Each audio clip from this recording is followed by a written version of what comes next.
Hello and welcome to The Point of Everything. Today on the show is Laura Elizabeth Hughes, who released her debut album Knots and Echoes on October 3rd.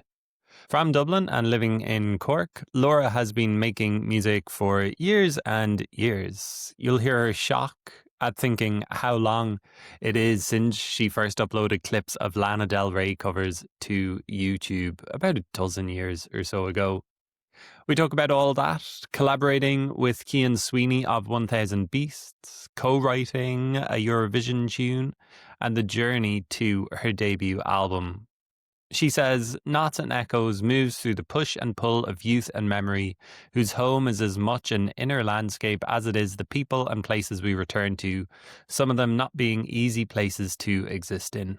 These pieces follow the quiet imprint others leave behind, the knots we tie, carry and slowly work loose, through to the self-reckoning that comes with trying to carve out a space of our own.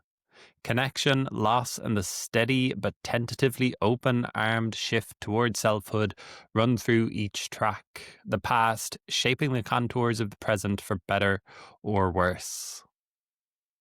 Laura is supporting Bellex One on their winter tour. They're going to be playing together at the Theatre Royal in Waterford on October 24th, Lime Tree Theatre in Limerick on the 25th, Spiegel Tent in Wexford on October 26th, November 28th, they're at Guildhall in Derry, 29th of November, Mandela Hall in Belfast, at St. Nicholas Collegiate Church in Galway, and December 6th at the Gleneagle Club in Killarney. You can buy Knots and Echoes at lauraelizabethhughes.bandcamp.com. Just a note before we get into it that when we're talking about Sounds from a Safe Harbour, about halfway through the chat, we misname a composer for the People mixtape event on the Friday night. We're talking about Cork's own Anya Delaney, just FYI. Here's Laura Elizabeth Hughes on The Point of Everything. I guess before we talk about Knots and Echoes, don't know if you'd say it's long awaited, but let's talk about how you first got started in the music industry, making music. I mean, I think I first came across you maybe around 2019 because you had guested with Cian Sweeney and his project 1000 Beasts. Is that kind of a beginning point for you? Does it go much further back? It goes a lot further back. I mean, I've been writing as long as I can remember, and it wasn't really until I was in college, so probably around 2010 or so, and we're going back a long time here, 2010 or so, when I started uploading covers to YouTube, back when it was the glory days of one could get discovered via a Lana Del Rey cover, and I hadn't really put anything of my own into the world at that stage. Just fucking terrified. I don't think that fear has left me, but back in the day, when I was a lot younger, it was even more scary. And I think I did my first gig as me. Oh God, I want to say 2012. I think I had just finished college, and I think Paddy McKenna, I think he used to work on RT2, one of his bands, Storyfold. There you go. Asked me if I wanted to open for them in their show in Whelan's, and it was a sold out show. God, scared out of my mind, but it was all the way back then. So we're talking about 13. No, it's not 13 years. It's 13 years. 13 years. 13 years, yeah. Yeah, so that's kind of where it started, and I kind of, I had an ebb and flow in creative output, I suppose, over the years. So that's where the long-awaited, depending on who you ask, definitely had a good sporadic chunks of working in music over the last however many years. So yeah, it's been a while in the making. Lana Del Rey covers. I'm not a huge fan of her, but I know that she's a huge influence on a lot of people. Would she be one of the influences on you? Do you still listen, love her? I do. I haven't listened as much of late. I am a little bit of a creature of habit, and I think, as most millennials are, we kind of there's a time period in I think there's a few time periods in life, but one where I was in my mid-20s, early to mid-20s, where a lot of stuff hit me as a human. And Lana Del Rey's Video Games was the first one that, I don't know, it was just so sonically different to 90% of all of the other music I was listening to. And I'd still, I can't even, and my memory is shocking, but the album that had Hope is a Dangerous Thing for a Woman Like Me to Have was just, I don't know, just hit me in the, I don't know, guttural feels. So I'd say, yes, she's definitely still an influence on how I write and how I perform. I think she's very, I don't know about live, but I know that her studio recordings, they're very intimate, and while also being cinematic and lovely and big. And that's, I still connect with that, which is, yeah. So if that's kind of the sound that you were thinking of when you started making music, you're uploading them to YouTube. Is there kind of a plan there, or is it just like, I've heard that this is what people do, let's see what happens? And it sounds like stuff did happen. People start noticing. So if you're getting booked to support at sold out shows in Whelan's. Well, it was kind of the done thing back in the day. Was, Yeah. you know, there was a lot of Death Cab for Cutie, and, you know, all the usual sad girl with a guitar YouTube videos. Lots of sad boys as well with guitars. Well, there were, in fairness. But there definitely wasn't a plan. It was just, I needed somewhere to put the stuff. You know, it wasn't, I had no knowledge of the music industry or gigging or anything like that. And I even found doing the YouTube videos, to be honest, a little painful, because I am such a perfectionist that, you know, they ended up, obviously they were one take videos, but they weren't one take. They took about 1 million takes to get one good one that I was happy with. So there was a little bit of a slog in it, and it wasn't really until the Lana Del Rey video that I kind of, somebody posted me on the Polish version of Reddit, and I went viral. Well, I went viral for back in the day. So I think it was just climbing and climbing for such a small channel with very few subscribers. I think I got 1 million odd video plays back in the day, which was kind of unheard of at the time. Like, that was your level of going viral, which is not, you know, it's only a drop in the ocean in this day and age. But I started working with a manager. I wasn't long out of college, I don't think, just to try and get me a few gigs and kind of get me a little bit more seasoned in playing in front of people. And then I realized that it's kind of my favorite thing to be doing, is being on stage and performing in front of people, or to people, or with people. I don't know, rather than being the videos. The videos were way too, I ended up staring at my face too much. I know that sounds really weird, but because I'm such a perfectionist, I'll nitpick and I'll nitpick and I'll nitpick, and you can't do that with live stuff. You just go out and you're in the moment and you do it. So yeah, that's kind of where it progressed away from YouTube. But it was the only reason that I am doing what I'm doing. It is kind of mad to be saying that, oh yeah, it's 12 years ago now. It seems like such a more innocent, almost easier time to kind of get viral. You put your video in one place and, you know, it spreads and you get 1 million views. It's a lot harder nowadays. I mean, I'm guessing that you're thinking about all the stuff around an album nowadays, and content, putting up videos everywhere, that you have to put up videos. I'm guessing you're like, take me back to 2012 and take me back to YouTube. It is genuinely my worst nightmare, and like, I'm terrible at social media, and I loathe it. I'm very rarely on it, but I know that it's an integral part in making music these days. Like, we have to be content creators, which is the most annoying thing in the world. Because no musician wants to call themselves a content creator either, do they? Well, we are, though. I mean, music is content, but it's not in the way the social media realm has content creation. You know, it's I don't know. It doesn't sit very well in my wheelhouse in terms of skills and, I don't know, ethos. But I know it has to be done. And like, I know Colin, my manager now, he's like, please just put a video up. just tell them your album's out. Just do something. Just put anything up on the internet. Just go be yourself. And I was like, if I go be myself, I'm going to mortify myself on the internet, because they're going to be just rough, raw takes that just go bip. Because again, if I start over analysing it, it'll never get done. So I've kind of my social media strategy, quote unquote, is sporadic and human.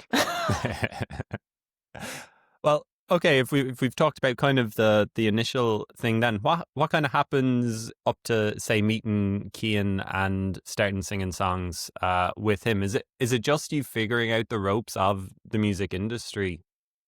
Well, I mean, Cian and I have been we've been working together on and off since 2018, because he also worked on the Eurovision track for 2018 that myself and Mark Kaplis and Ryan wrote.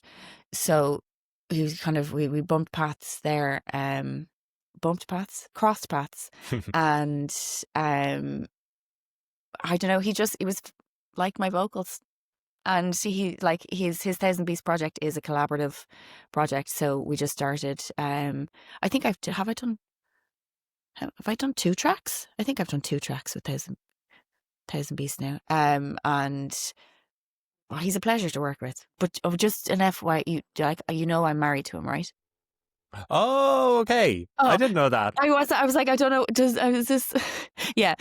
So yeah, we were working together long before anything ever transpired. So he got stuck with me as a long-term collaborator. That's so funny. I need to work on my research. I Well, need no, researchers. in fairness, it's kind of, we're very low key. It's I don't know whether it's public knowledge outside of our own sphere. But we were working together long before. Like we only got together in 2020, so it's kind of stuff came out way before we were together.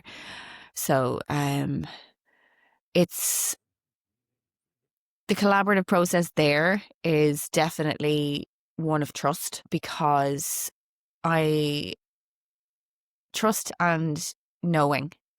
He knows how I work. He knows my brain. He knows that when I go like, oh, I want it to sound more like this, he knows exactly what that means.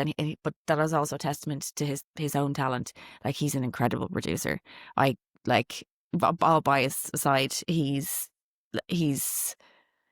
probably one of the most talented people I've ever met. So in trusting the project with him for Knots and Echoes, I didn't question it at all. It was a question at the start of whether or not he was going to work on it, because it can, that kind of, on a big body of work like that, I can imagine that it gets, the toing and froing can get a little bit tedious. And, if the songs are crap, which I hope they aren't, I'd say it would have been a hard thing for him to tell me. But no, it's really lovely to have that collaborative partner there that just knows what they're doing, and that knows you well enough, and knows your music well enough, and knows where to place the songs that you've written. Because everything I've written starts either really badly on the piano or grandly on the guitar. So it's kind of very difficult for me to, I'm not a producer. I'm not a multi-instrumentalist. In my own head, it's quite difficult for me to articulate and physically create something bigger than myself in the guitar. So having somebody like that on board creatively is, it's paramount, and it's an incredible privilege. Great. Just because you mentioned it there, do you want to talk about the Eurovision entry that you're involved in 2018? You co-wrote a song for Ryan O'Shaughnessy for his entry in the Eurovision. Yeah, that was a mad old time. Another great insight, I'm guessing, into like how I don't know, is it the music industry, but how a certain part of the music industry works, isn't it? Yeah, well, I mean, that started because I was working with a small little, or a publishing house called The Nucleus, and who was my previous manager, and that came about by just being sat in co-writes with people. And I had known Ryan. Had I known Ryan? I think I'd known Ryan before that. But I met Mark Kaplis through that, and he's one of my best friends. It's a funny world. It It's still a is. it is, yeah. It's it back then, like in my own head, like I'd know knowledge of controversies and stuff like that. So that didn't really enter into it. This was just this big exciting thing that I had never done before, and it was an incredible experience. You know, going over to Lisbon and being in the green room and seeing how much it means to so many people. I actually couldn't. I was I was a little shell shocked, to be honest, with level of the level of love and the level of commitment to being at Eurovision for so many people. Um, but the process of writing that song was, I think we got it done in a day. Sometimes it just happens and it just falls out of the sky. I think Ryan had been sitting in a cafe before we met up, and he had the first four lines written on a napkin from, I think, Lemon Jelly, somewhere close to South William Street. Um, and it was a little bit of a process in terms of getting the production on it and getting, because I did all the backing vocals. I didn't perform at the Eurovision, but I did all the backing vocals, so they are me. So I'm there in spirit, not in body on stage, which was quite nice. But it was the first time we'd qualified, I think, in A while. a while. I don't know the exact numbers, but there was a lot of controversy about it because we didn't get played in China. We weren't, because we had 2 male dancers. So there was a whole load of, God, oh my God, we're not going to be played in China. Everybody tell everybody to vote for us and all this. So it was a bit of a mad experience. But one I'm very grateful for, because I met a load of people that kind of, I don't know, a load of people that shaped me as an adult, even though it was only, 7 years. God, I keep saying only. Time is passing mentally weird. Time is passing, yeah. Yeah, I met a lot of people there that kind of shaped me as an adult, which is a lovely thing to be able to say from a little song that's 3.5 minutes long. Did you enjoy figuring out co-writing? I don't know, did you do a lot of it, like getting into the room with people, or is that like the only experience you had of it, sort of a thing? No, I've a good experience of co-writing now, and I do enjoy it, but not for myself. In terms of for your own songs, they have to Yeah, be yeah, your own songs. Have you yeah. tried that I before? have. Yeah. Yeah, it's not for me. I think maybe somewhere down the road when I use music as a processing tool, Mm. and I write as a processing tool for um to kind of work my way through my own brain, and to, I suppose, it's not diary. It's like, it's my way of coping, and that's the 90% of why 90% of my songs aren't the most uplifting thing, but a lot of my songs will end with, they are a little journey in themselves, because they're never just like one deadpan emotion. There's always like a movement from um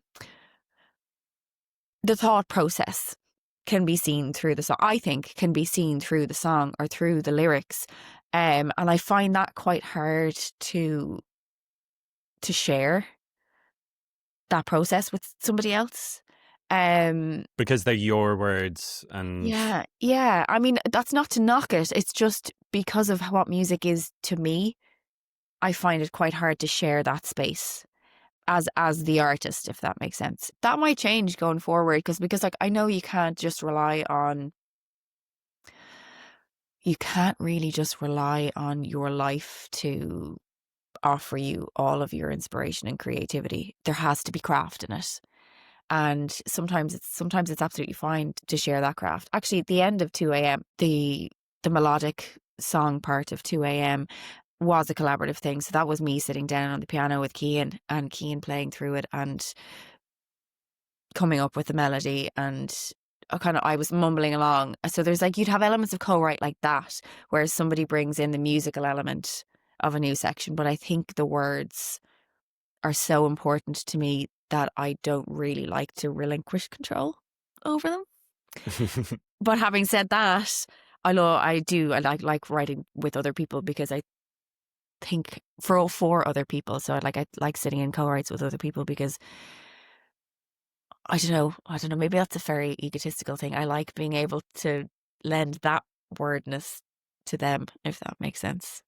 No, I think I can kind of understand how it works, but it's so like tough to imagine what it's like, like relinquishing that creative control, I guess, of your own stuff. Yeah. Yeah, it is. It is a little bit. Tell me about moving down to Cork. I think you're from Dublin. I am. Let's check the biography again if I don't know who you're married to. You're from Dublin and you moved to Cork a couple of years ago? Yes. No, I moved to Cork in the end of 2023. And yeah, it's lovely. It's a lovely city. Have you found it music wise? Have you been going out, going to gigs, I playing have. gigs as well, figuring out the whole scene? Yeah, I have. A kind of there's a lovely music scene in Cork. There's a load of kind of people on the same wavelength. And there's loads of festivals that happen down here that are quite long. Sounds from a safe harbour. Were you at it? Yeah, amazing Oh, festival. wasn't it? Were you Yeah, here for the whole what? weekend? Yeah. I was lucky enough to get to a heap of stuff for Lovely. just a really magical weekend. What did you get to see? I got to Remembering Talos, and then Mm. I went to the mixtape. Was that on the Friday night? Yeah, with concert orchestra. Yeah, Yeah, that was unbelievable. wasn't it? I can't get over it. I think Anya. I think was her name Anya Gordon. I think one of the Oh, yeah. arrangers. Oh my! Like every time, like I kind of I know of her through Cian because she's in the School of Music, but every time one of her pieces came up, I I literally like it just I was filled with joy. I can't even explain it. There was like my face was sore with how fluid and beautiful all of her arrangements were. Mm. I was just like sitting there with the stupidest smile on my face. And the staves, I think the staves were the first ones to come out with one of her. Oh my God, it was absolutely Yeah, they astounding. were probably the highlight for me of that night in particular. Yeah. It was just so bombastic. I know that she's got a great story. I can't think of it off the top of my head. I don't want to get the details wrong of how she came to be composing, but yeah, that's just a sign of like how things can go in the music industry, I Yeah. guess, you know? Absolutely unbelievable. And herself, the staves and Angie McMahon. Yeah, That was she was great. oh, I'd never heard of her before, and it was just lovely. I know I was at the gig on my own because Cian was actually in the choir. Oh, right. I don't know how he managed to wrangle that, but he was in the choir, so I went to the gig on my own, and I was sitting between two complete randomers, just like this is great, isn't it? I can't remember where I was for the rest of the weekend, but I didn't get to. I think I might have been up in Dublin. I didn't get to go to anything else. I was raging. I wanted to go see the Staves and I wanted to go see Ben Howard. So I didn't get to anything else, unfortunately. But next year, or not next year, the year after, I'm hoping to kind of, I'll be well planned in advance for getting to a rake of things then. But I think there's such a lovely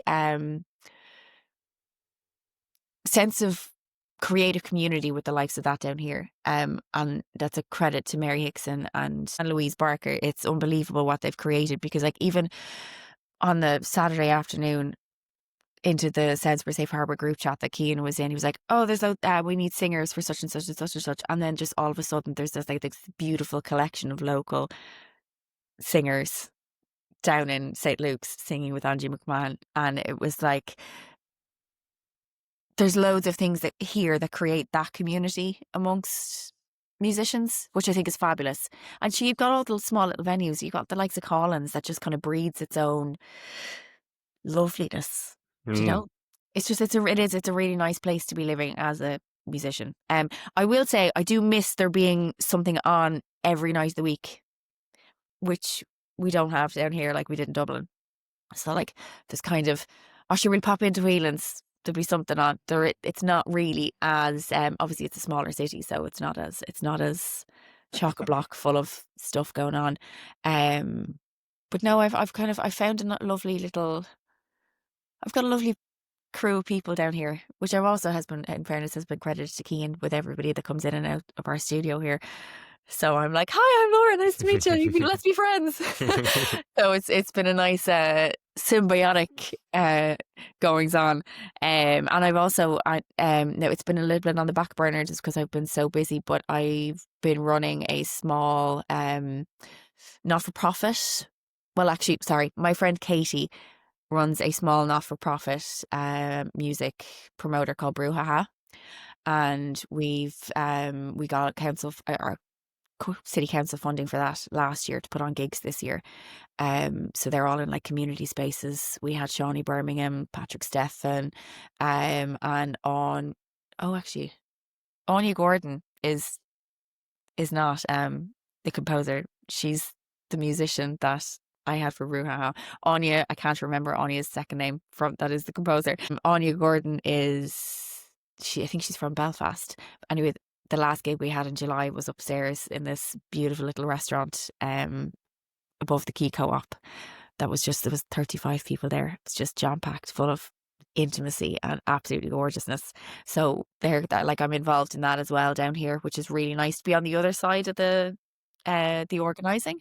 Why not for profit? Why kind of is it just something that you wanted to see getting into that side of things? Kind of. I mean, it's Katie's baby, so it's kind of the gigs are run in community spaces or socially aware spaces and spaces that to make that symbiotic relationship where we're bringing people into spaces they might not have known existed that do good for the community, basically. So the Key Co-op bookstore is where the gigs are usually held, but we've had to change that, and we used upstairs in their building the last time we did it, but we're on the hunt now for some new community spaces to get people into. But I think we pay all the artists, which is the big so we don't take any money from the tip door. Everything is split and sent all the way to the artists, because we've been those musicians where you're playing your singer-songwriter nights and where you're not getting a huge amount of money back, and so all of our gigs have a proper fee for all of our artists, which is really lovely to be able to say, and really lovely that the city council looked at what we do and thought, no, this is worthy of funding. So we've got funding for the rest of the year. So we'll have 2 more gigs, hopefully now I've put that in writing, so I'm accountable, between now and the end of the year. So I'm looking to get some lovely acts into play. But it's more about keeping them small enough that artists know that they're going to be playing to a full house. That you're not going to a singer-songwriter night to play for 3 or 4 people, which can sometimes deaden one's soul.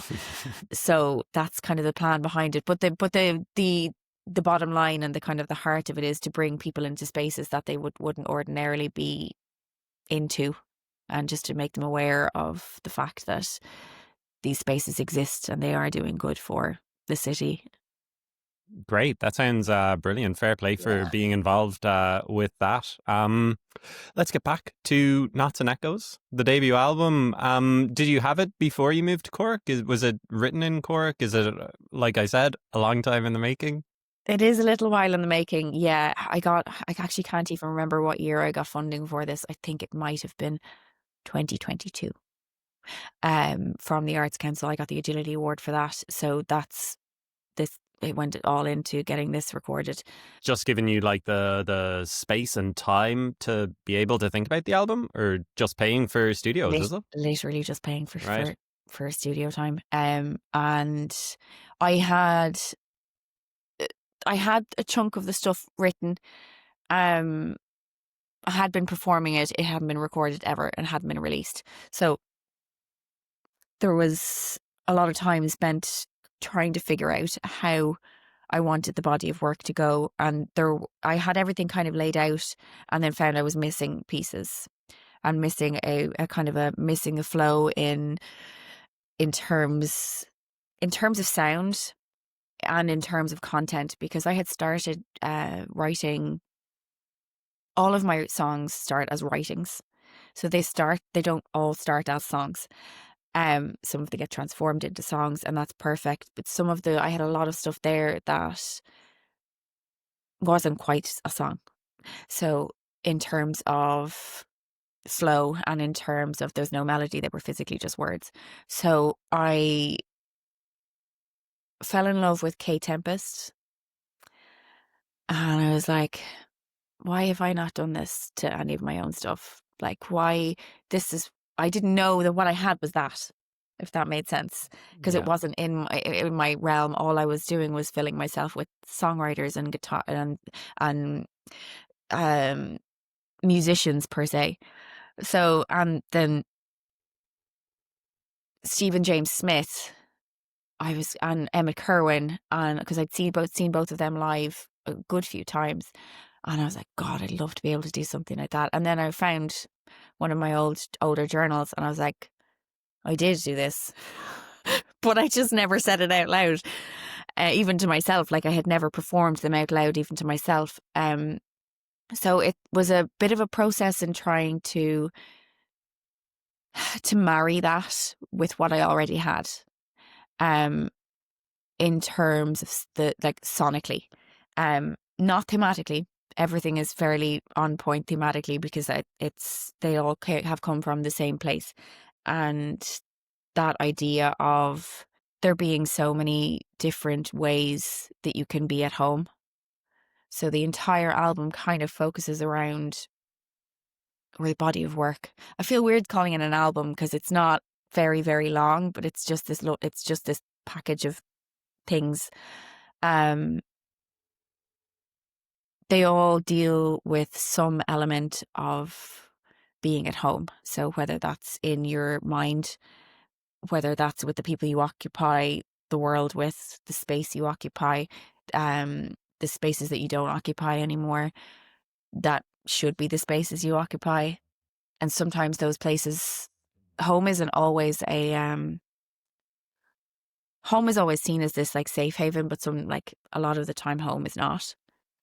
So there's that conflict going through the entire album of finding spaces that are home and spaces that aren't home anymore, but you still have to occupy them. Mm-hmm. So I don't know if any of that made sense. There's a lot of words going on there. So that there's a conflict in it in terms of home being somewhere that you enjoy and want to be in, but also home as a space that isn't serving you as home anymore. Do you think of the spoken word pieces as kind of voice notes, as poetry, as just spoken word pieces? I mean, I think his first line on the album, "These past few years have really got me thinking about what it means to just be," which is what you're getting at, this idea of home. How do you think of the spoken word pieces? So there is a split, and they start, like, at the likes of that one. That actually was a physical voice note. That I was sitting in North Clondalkin Library using their space while I was off work, and literally just rambling to myself, just to get the flow out of it. I think there is a small bit of a difference in the flow of the voice note to the actual sit down and craft the spoken word. Like, so the difference between the intro and Intro Brother and No Man's Land. No Man's Land was a specific, here's my first line, let me work through this and let me fall into the rhythm. Whereas I don't know, I think because this is my first kind of delve into speaking beyond the song, I think there's going to be crossover. I think there's some of the stuff is going to be a ramble because that's where they start. I think that's how all my songs even start. Is there a little bit of a let's just ramble into this? But I think some of the stream of consciousness can be transformed into the spoken word stuff. But sometimes I think it's quite nice to just let a thought be a thought, which is where the intro came from. It's kind of exciting as well, is it, for this kind of world to be opened up to you? I mean, we talked earlier about, how you have to do everything now on the other side of music. You've got to be posting on social media, you've got to be looking at your artwork, you've got to be doing all the admin side of things. But musically, are you starting to see yourself almost like singer slash songwriter slash poet slash spoken word artist slash writer, maybe? Yeah. I mean, are you kind of thinking, maybe I want to write without music? It's been really freeing. And I'm going to get emotional now Great. because I feel like I have opened a door. And it's terrifying, but it's very liberating as well, because obviously, with spoken words, there's rhythm and there's flow, but I would never say that I'm a musician first and foremost. That's not my, I can play well enough to accompany myself, but I don't have the knowledge. I don't have musical theory. I never learned how to play anything other than just learning myself. So being able to stand alone and for something that I create to be its whole, if that makes sense, is very liberating. It's also very, because everything is coming from you. So whereas with 90% of all of my music, I've had to have somebody play, or I've had to have somebody produce it. Which again, with the relinquishing control thing, is a little like, but it's kind of scary to strip all that away as well, because when you're standing on stage, like when I've been before performing these pieces, they've been the most emotional that I've felt on stage, because it's literally just you and your thoughts conveying out. There is no more sound. There's nothing else, and it's been really exciting. It's been really nice to be feeling completely seen, if that makes sense. But it's definitely something that I've been enjoying the shit out of. In terms of writing, it's very, very. I don't know. I don't know. It feels more freeing to write like this than writing songs right now, and maybe that's where I'm segueing into.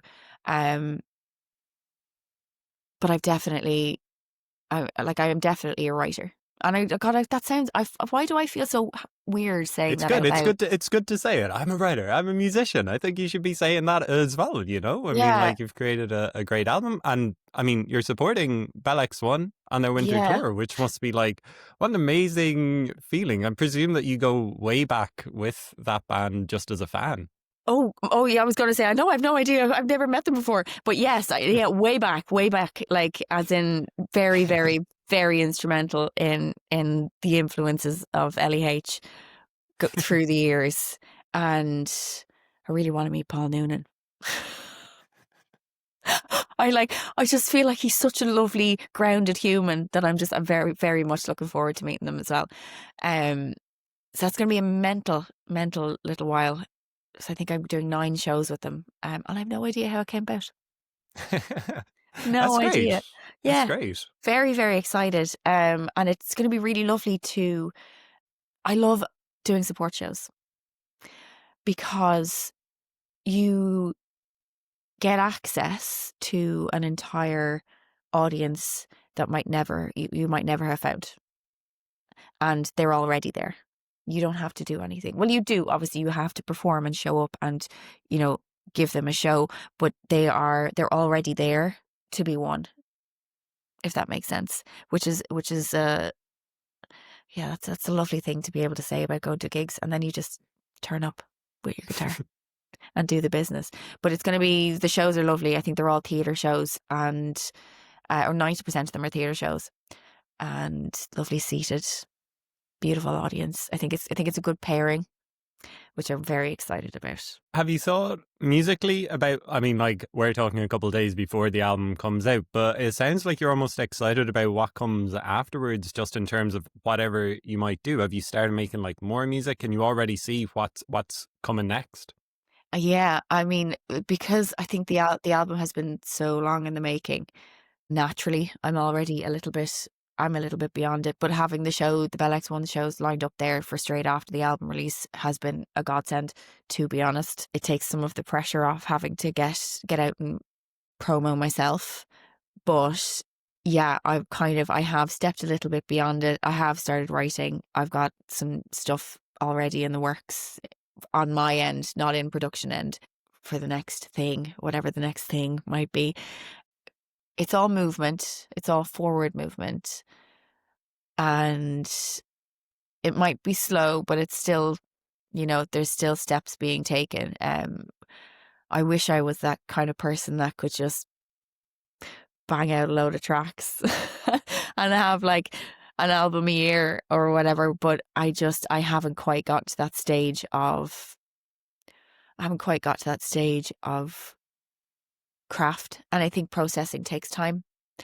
When what I do comes from that mental process, sometimes it could be quite hard to sit in. So it takes time to move on with it, because sometimes I don't want to be in it, if that makes sense. I'm definitely looking beyond what's here now. I'm just very excited to finally have something out that's like a proper body of work. So as much as I want to look forward, I also want to enjoy the fact that something that's taken so long is coming out, and I want to sit with it, and I want to sit and listen to my vinyl. I don't want to be that. I want to be that woman with a wine glass listening to her own music on vinyl. Like, I don't know, the most elegant thing in the world, and have a cry, and it's going to be like, it'd be gorgeous. So I really want to enjoy the fact that I've created something bigger than myself, and then look forward, but also, well, be looking forward at the same time, I suppose. Final question. When are you going to get to do that? Have the vinyl arrived? Have you got your bottle of wine ready to go and have a listen to the record, maybe on Thursday night, maybe on release day? Well, I got a test press and then realised that I didn't have a vinyl player at home. So I was on the hunt for a vinyl player, and I sat in the library, headphones on, and it was absolutely, like, I shed a tear.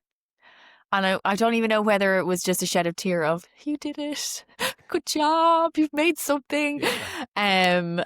And yeah, it's just really beautiful. So they're being shipped they're in Dublin. So I haven't got an actual, like, I haven't got a proper copy of it yet. But I have seen my lyric book, which was a labour of love. Do you ever do something and then regret that you've told the world you're going to do it? That was you with the lyric book, was it? Like, I'm going to print all my lyrics? Well, I actually hand wrote. Oh, okay. Every single one of them. And so the entire, so now I did it once and then it's printed, but created the lyric book, and I was knee deep in scanning and making transparencies, and I was like, why did I say that I do this? But it's beautiful. Like, I saw them this morning, so they're very, very, very nice. So I think I have 50 of those, so the first 50 vinyl purchases are going to get a lyric book as well. So very, very pleased with myself. So I am. Absolutely. So you should be. Congrats on the album. You. Best luck with it. Best luck meeting Paul Noonan and going on tour. That'll be great. And yeah, thanks for chatting with me this morning. Thanks for having me.